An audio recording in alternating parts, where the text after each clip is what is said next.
During a family brunch, my aunt claimed I owed my cousin emotional damages and demanded I pay off his debt. When I said no, she threw her drink at me. I left silently. 2 days later, her account was frozen. I, 32M, never thought a family brunch would become the catalyst for burning down every bridge I had with my extended family. But here we are. The restaurant was one of those upscale places with overpriced mimosas and waiters who refill your water glass before you've even taken 2 sips. My parents had organized this gathering to celebrate my grandmother's birthday, and like a dutiful grandson, I showed up wearing a smile I didn't feel and carrying a gift I'd spent too much time picking out. My aunt arrived 20 minutes late, which wasn't unusual. What was unusual was the look on her face when she spotted me. It wasn't the typical forced politeness we'd all mastered over years of tolerating each other. This was something else. Something predatory. The meal started normally enough. Small talk about weather, jobs, and who was dating whom. I sat between my younger sister and my father, pushing Eggs Benedict around my plate and nodding at appropriate intervals. My cousin, the golden child who could apparently do no wrong in my aunt's eyes, sat across from me looking uncomfortable. He wouldn't meet my gaze, which should have been my first warning. Halfway through the main course, my aunt cleared her throat loudly. The table fell silent. She had that gift, the ability to command attention without saying a word. Her eyes fixed on me with an intensity that made my stomach clench. She announced that we needed to discuss something important, something that had been bothering her for months now. I set down my fork, already feeling the shift in atmosphere. My mother's hand tightened around her coffee cup. My father leaned back in his chair, his lawyer instincts kicking in. What came next blindsided me completely. My aunt claimed that I owed my cousin emotional damages for succeeding where he had failed. She said my accomplishments in life had caused him severe psychological distress, that watching me thrive had sent him into a depression that required therapy. She had itemized bills printed out and everything. Therapy sessions, medication costs, even a wellness retreat he'd attended in Bali. The total came to $47,000, and she wanted me to pay it. I sat there, genuinely confused at first. I thought maybe this was some elaborate joke, some family prank I wasn't in on. But her face remained deadly serious. She slid the printed invoice across the table toward me like we were in a business meeting. My cousin had apparently been struggling since we graduated college together. While I'd landed a good job in tech and worked my way up over the past decade, he'd bounced between positions, never quite finding his footing. According to my aunt, this was somehow my fault. My success had set unrealistic standards. My promotions had made him feel inadequate. My decision to buy a house last year had triggered a breakdown. I looked at my cousin, waiting for him to say something, to tell his mother she was being ridiculous. But he just stared at his plate, jaw clenched, saying nothing. My father started to interject, his voice taking on that calm but dangerous tone he used in courtrooms. My aunt cut him off. This wasn't about him, she snapped. This was between her son and me. She turned back to me and said I had 2 options: write a check right now, or she'd pursue legal action for emotional distress and damages. I almost laughed. Actually, I did let out a short, disbelieving laugh that came out harsher than I intended. I told her there was absolutely no way I was paying a single cent for her son's life choices. I pointed out that I'd never done anything to him, never sabotaged him, never even competed with him directly. We'd taken completely different career paths. His struggles were not my responsibility. Her face went red. She stood up, her chair scraping loudly against the floor. She called me selfish, entitled, and cruel. She said I'd always looked down on her side of the family, always thought I was better than everyone else. The entire restaurant was staring now, but she didn't care. I stayed seated, keeping my voice level. I reminded her that I'd actually helped my cousin numerous times over the years. I'd given him referrals for jobs, let him stay at my apartment rent-free for 3 months when he was between places, and even lent him money that he'd never paid back. If anyone owed anyone, the debt ran the other direction. That's when she picked up her mimosa and threw it directly in my face. Orange juice and champagne dripped down my shirt and tie. Ice cubes bounced off the table. The restaurant went completely silent except for someone's fork clattering against a plate. I sat there, soaking wet, tasting the bitter mix of citrus and alcohol on my lips. I didn't say a word. I carefully wiped my face with my napkin, stood up, and placed the napkin on my chair. My mother was crying. My father was halfway out of his seat. My sister's mouth hung open in shock, but I didn't look at any of them.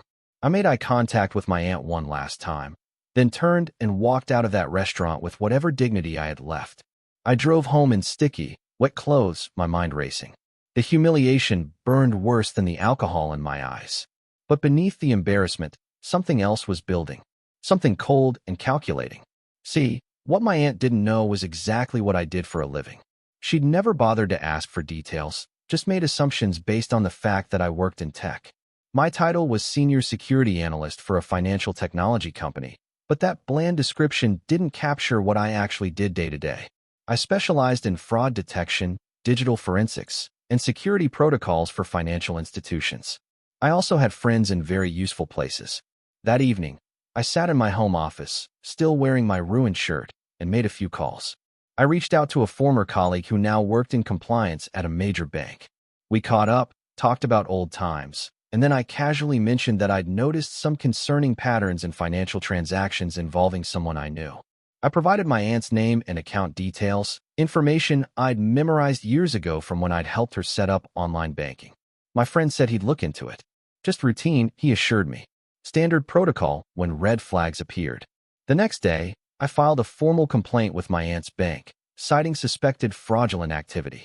I noted unusual patterns of cash withdrawals that could indicate money laundering or tax evasion. I provided screenshots of social media posts where she'd bragged about cash transactions for her home business, posts that directly contradicted her reported income. I submitted everything anonymously through the bank's fraud hotline, complete with detailed timestamps and cross-references. Then I contacted the IRS tip line. I provided information about her unreported income from her online boutique business, including specific dates and approximate amounts based on her own public posts about sales. I noted discrepancies between her lifestyle expenses and her reported income. I even included helpful links to her Instagram account where she documented her frequent luxury purchases and vacations. For good measure, I reached out to a lawyer friend and had him draft a formal cease and desist letter regarding the harassment and public humiliation at the restaurant. I included the itemized bill she'd given me as evidence of attempted extortion, along with witness statements from my family members who'd been present. The letter was delivered via certified mail to her home address. I didn't hear from anyone in my family that entire day. My phone stayed quiet except for work emails. I went through my normal routine, went to the gym, cooked dinner, watched a movie. On the surface, everything was normal. Underneath, I was waiting. Update 1. The call came 2 days later. My mother, her voice tight with stress, asked if I could come over that evening. It was important. I told her I'd be there after work. When I arrived at my parents' house, I found my aunt already there, looking like she'd aged 5 years in 48 hours. Her eyes were red and puffy. Her hands shook as she held a tissue. My cousin sat beside her on the couch, his expression a mixture of guilt and resentment. My mother gestured for me to sit in the armchair across from them. My father stood near the fireplace, arms crossed, his face unreadable. My aunt's voice came out hoarse when she finally spoke. She said her bank account had been frozen. All of them, both personal and business. The bank claimed they were investigating suspicious activity and potential money laundering. She couldn't access any of her funds. She couldn't pay her bills. Her credit cards had been suspended, and she'd received a letter from the IRS notifying her of an audit. She looked at me with something between desperation and accusation. She asked if I had anything to do with this. I took my time responding. I asked her why she would think I had any influence over federal banking regulations or tax authorities. I was just a tech worker, after all. Wasn't that what she'd always dismissed me as? My cousin spoke up then, his voice angry. He said this was too much of a coincidence. Everything had happened right after the brunch. They knew it was me. I leaned forward, keeping my expression neutral. I explained that when you conduct business transactions in cash and brag about it on social media, while simultaneously reporting minimal income on your taxes, you create red flags in the financial system. When you make threats of legal action and extortion in public places, you invite scrutiny. When you physically assault someone in a room full of witnesses, you open yourself up to consequences. My aunt started crying harder. She said she didn't mean to throw the drink, that she'd just been so upset about her son's suffering. She claimed she was only trying to get help for him, that she was desperate. I let the silence stretch for a moment before responding. I pointed out that her son was a grown man in his 30s. His mental health was not my responsibility. His career struggles were not my fault. And her decision to publicly humiliate me in an attempt to extort money had been entirely her choice. My father finally spoke up. He asked what it would take to resolve this situation. He looked tired, caught between his sister and his son, not wanting to choose sides, but clearly recognizing that someone had to give. I stood up. I said there was nothing to resolve. The bank and the IRS would conduct their investigations according to their protocols. If my aunt had nothing to hide, she had nothing to worry about. As for the cease and desist letter, she needed to comply with its terms and never contact me again with demands or harassment. My aunt grabbed my arm as I moved toward the door. She begged me to help her, to make it stop. She promised she'd apologize publicly, that she'd never bother me again, that she'd pay back any money her son had borrowed from me. Anything. I removed her hand from my arm gently but firmly. I told her I couldn't help her even if I wanted to. Federal investigations don't work that way. Once the wheels are in motion, they continue regardless of individual wishes. I suggested she hire a good accountant and a lawyer.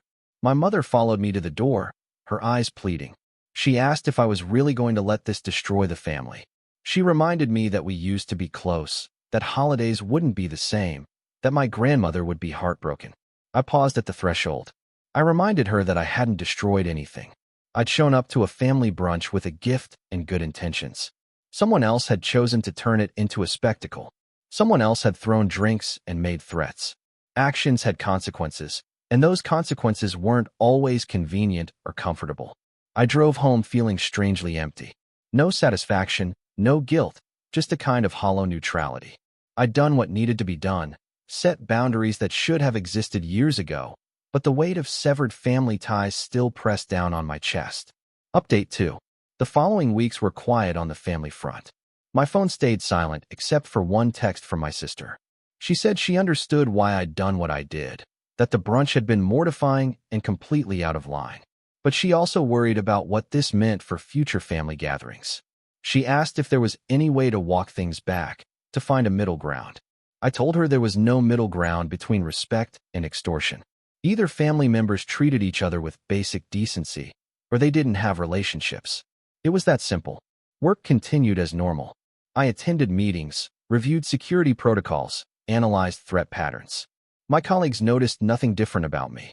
I'd always been good at compartmentalizing, keeping personal issues separate from professional obligations. Then my grandmother called. This was the conversation I'd been dreading most. Her voice came through the phone warm and familiar, asking how I was doing, if I'd been eating properly, if I was taking care of myself. We chatted about mundane things for a few minutes before she got to the real reason for her call. She said she'd heard about what happened at the brunch, though her version of events was predictably filtered through my aunt's perspective. She asked for my side of the story, genuinely curious rather than accusatory.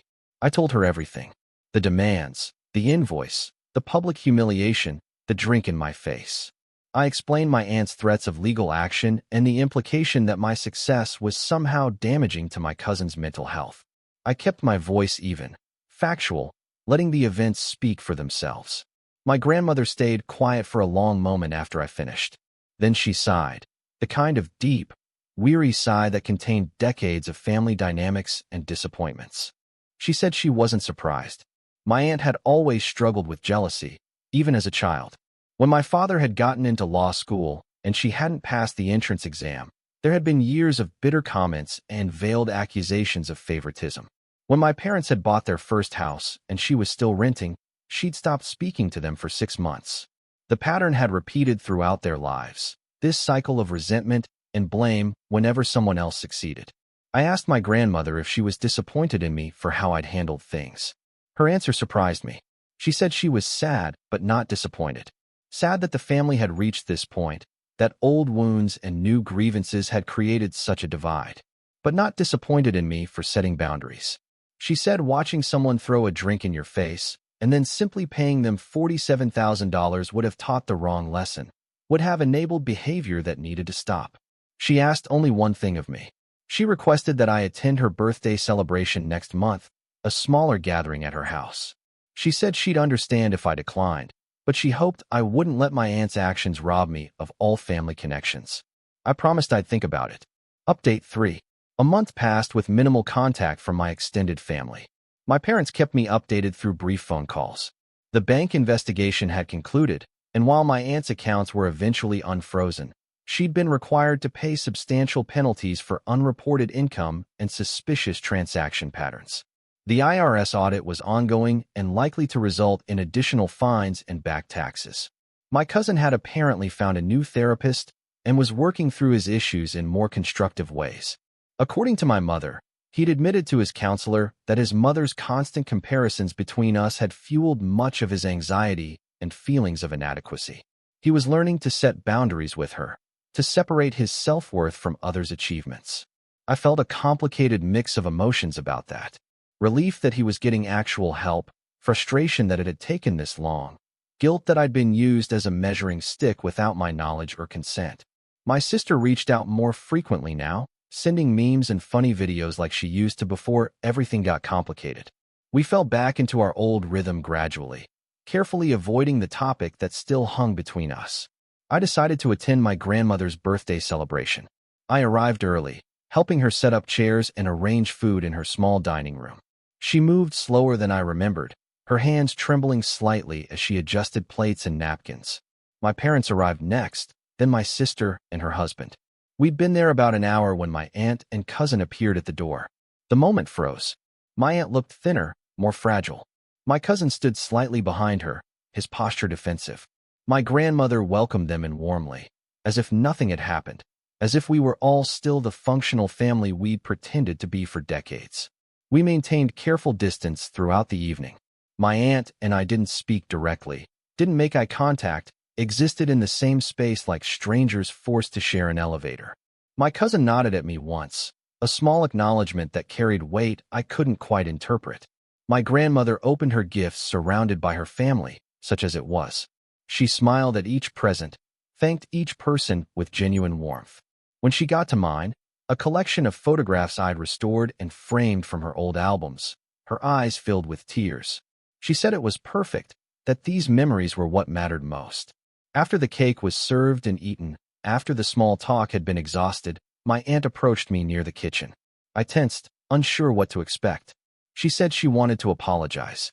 Not the dramatic, desperate apology from my parents' house, but something quieter, more genuine.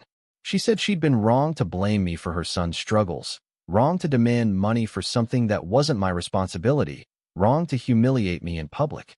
She admitted she'd let her own frustrations and jealousies poison her relationship with me, that she'd projected her disappointments onto someone who'd never deserved them. She didn't ask for forgiveness, didn't expect reconciliation. She just said she was sorry and that she understood if I wanted nothing to do with her moving forward. I accepted her apology with a simple nod. I didn't offer reassurances or promise that everything would be fine, because it wouldn't be fine, not really. Too much had been broken, too many boundaries crossed. But acknowledgement was something, at least. My cousin approached after she walked away. He told me he was sorry too, that he should have spoken up at the brunch, should have told his mother her plan was insane before we ever got to the restaurant. He admitted he'd been struggling with comparing himself to me, but that it wasn't my fault and shouldn't have been my problem to solve. I asked him how therapy was going. He said it was helping, that he was learning to define success on his own terms rather than by someone else's metrics. He'd started a new job that he actually enjoyed, something in graphic design that played to his creative strengths rather than trying to fit into a corporate mold that had never suited him. We didn't hug or make promises to hang out. We just acknowledged each other's existence with less hostility than before. Small steps, minimal progress, but movement nonetheless. As I drove home that evening, I reflected on everything that had transpired. The brunch, the revenge, the investigations, the apologies. None of it felt particularly victorious. There was no triumphant moment, no satisfying sense of justice served. Just the quiet reality of boundaries enforced and consequences delivered. My aunt would recover financially, though it would take time. My cousin would continue therapy and hopefully build a life he was proud of. My family would gather for holidays and birthdays with careful seating arrangements and unspoken rules about acceptable topics. And I would continue showing up when it mattered, maintaining connections where possible while protecting myself where necessary. The frozen accounts had thawed. The investigations had concluded. The cease and desist letter had done its job. But the real damage, the emotional fractures that had created this mess in the first place, those would take longer to heal. If they ever did. I'd learned that standing up for yourself sometimes looked messy and complicated. That setting boundaries didn't always feel empowering in the moment. That family dynamics were rarely as simple as right versus wrong, victim versus villain. My aunt had thrown a drink in my face and demanded money for damages I hadn't caused. I'd responded by unleashing consequences she hadn't anticipated. Neither action had been particularly noble, but both had been inevitable, the culmination of years of unaddressed resentment and unspoken expectations. In the end, I didn't regret what I'd done. The financial investigations hadn't been malicious fabrications. They'd simply exposed behavior that should have been addressed years ago. The cease and desist letter had established legal boundaries that verbal requests hadn't managed. I'd protected myself using the tools available to me, nothing more and nothing less. Whether that made me vindictive or simply practical, I couldn't say. Maybe it was both. Maybe morality existed in shades of gray rather than black and white, especially when it came to family. I parked in my driveway and sat in the dark car for a moment, watching the lights in my windows, thinking about the life I'd built. A life that hadn't come at anyone else's expense, despite what my aunt had claimed. A life I'd earned through work and choices and sometimes sheer stubborn determination. I thought about my cousin, struggling to find his path while constantly measuring himself against mine. I hoped he'd find peace with his own journey, his own definition of success. I hoped the therapy helped him see that someone else's achievements didn't diminish his own worth. I thought about my aunt, grappling with jealousy that had poisoned relationships for decades. I hoped the financial penalties taught her lessons that words never could. I hoped she learned that you couldn't extort emotional compliance from people just because you shared DNA. And I thought about myself, sitting in my car, processing the wreckage of family bonds that had never been as strong as they'd appeared. I'd survive this. I'd continue building my life, attending family gatherings when appropriate, maintaining boundaries when necessary. The drink had dried. The accounts had unfrozen. Life moved forward whether you were ready or not. I went inside, locked the door behind me, and made myself dinner in the quiet comfort of my own space. Tomorrow I'd go to work. Next month there'd be another family gathering. Eventually someone would have a wedding or a baby or a crisis that required the family to rally together despite our fractures. But tonight, I was just tired.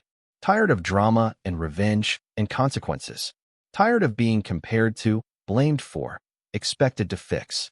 Tired of family dynamics that required constant navigation and careful word choices.